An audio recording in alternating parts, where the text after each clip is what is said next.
Assalamualaikum warahmatullahi wabarakatuh. Berjumpa lagi dengan saya, Sinta Primadayanti. Di video kali ini, saya akan melakukan identifikasi protein sederhana meliputi pengendapan dan larutan protein. Apa saja alat dan bahan yang digunakan, lalu bagaimana cara kerjanya? Simak video ini sampai selesai ya. Dalam percobaan ini, alat yang digunakan yakni meliputi kertas HVS, sendok teh, pulpen, lilin, korek api, guling, piring kecil, 4 buah gelas yang transparan, selotip, kertas, dan kipas. Bahan dalam percobaan protein kali ini meliputi tepung terigu, yakni yang digunakan pasta tepung terigu, kemudian pasta keju, pasta susu bubuk, putih telur, kuning telur, sari buah. Yang saya gunakan ini adalah sari buah dari buah pepaya, kemudian larutan garam, larutan sabun cuci piring, cuka, dan air mineral. Dari percobaan ini, yang pertama, siapkan kertas HVS, kemudian beri nama pada masing-masing potongan HVS dengan nama sampel. Sampel pertama yang akan saya uji yakni adalah kuning telur. Oleskan kuning telur secara merata pada potongan kertas yang berlebar kuning telur. Setelah itu, keringkan dan anginkan. Kemudian untuk sampel yang kedua yakni putih telur, lakukan hal yang sama seperti pada sampel kuning telur.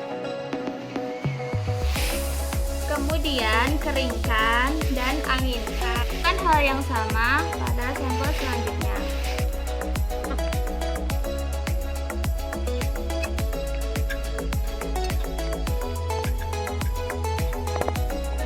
Ketahui aroma kertas bahan uji yang telah dikeringkan.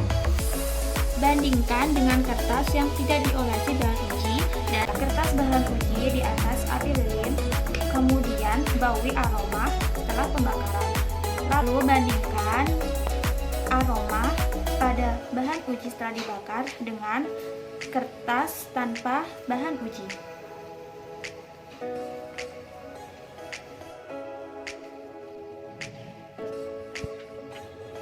Bahan yang ketiga yakni susu bubuk. Kemudian pasta keju. Selanjutnya untuk bahan uji tepung terigu. Untuk bahan uji selanjutnya yakni sari buah.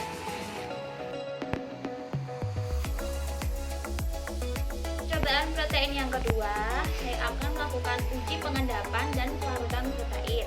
Cara kerjanya yang pertama yakni campurkan putih telur dengan 1 gelas air mineral.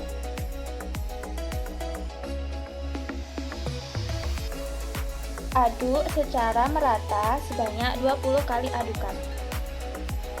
Siapkan 4 gelas transparan, lalu beli label 1A, 1B, 1C, dan 1D. Masukkan bahan uji kepada setiap gelas sebanyak 10 sendok. Amati bahan uji sebelum mendapat perlakuan. Tambahkan air garam pada gelas 1A. Aduk secara merata. Setelah itu, amati bahan uji sebelum dan sesudah diaduk dan bandingkan dengan gelas 1D sebagai bahan kontrol. Tambahkan cuka ke dalam gelas 1B. Amati bahan uji sebelum diaduk dan setelah diaduk. Kemudian bandingkan dengan bahan uji 1D sebagai bahan kontrol. Kemudian tambahkan larutan sabun cuci pada gelas 1C. Aduk secara merata. Lalu amati bahan uji sebelum dan setelah diaduk. Setelah itu bandingkan dengan bahan uji 1D sebagai bahan kontrol. Percobaan yang kedua dengan bahan sampelnya, yakni kuning telur. Langkah yang pertama, campurkan kuning telur dengan 1 gelas air mineral.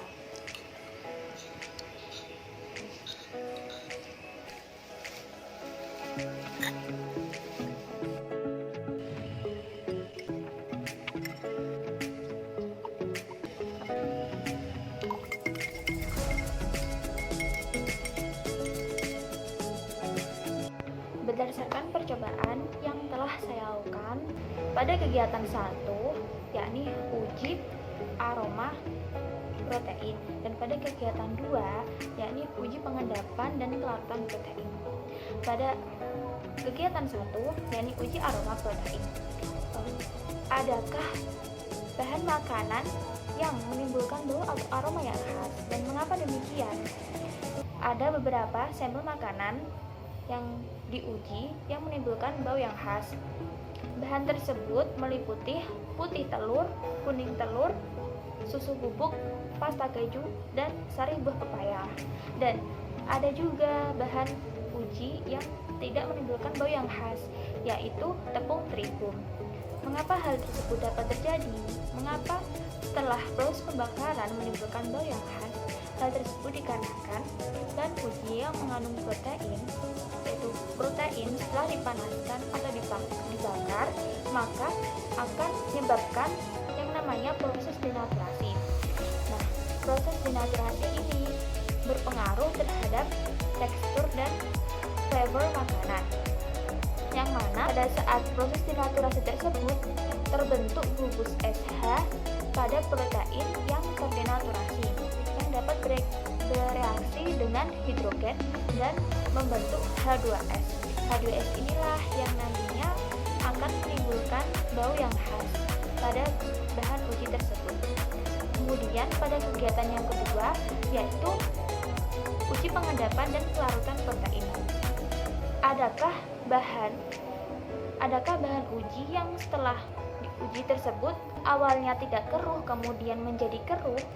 Dan bagaimana hal tersebut bisa terjadi? Pada bahan ujinya sendiri, yaitu ada putih telur dan kuning telur.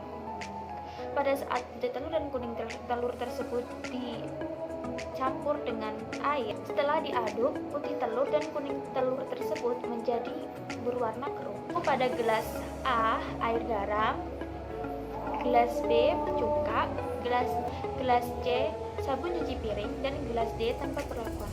Pada gelas A, putih telur dan kuning telurnya setelah dicampur dengan air garam, maka kedua bahan uji tersebut akan larut dan berwarna keruh. Nah, kelarutan pada putih telur dan kuning telur dalam air garam tersebut bisa disebabkan karena konsentrasi garam yang rendah.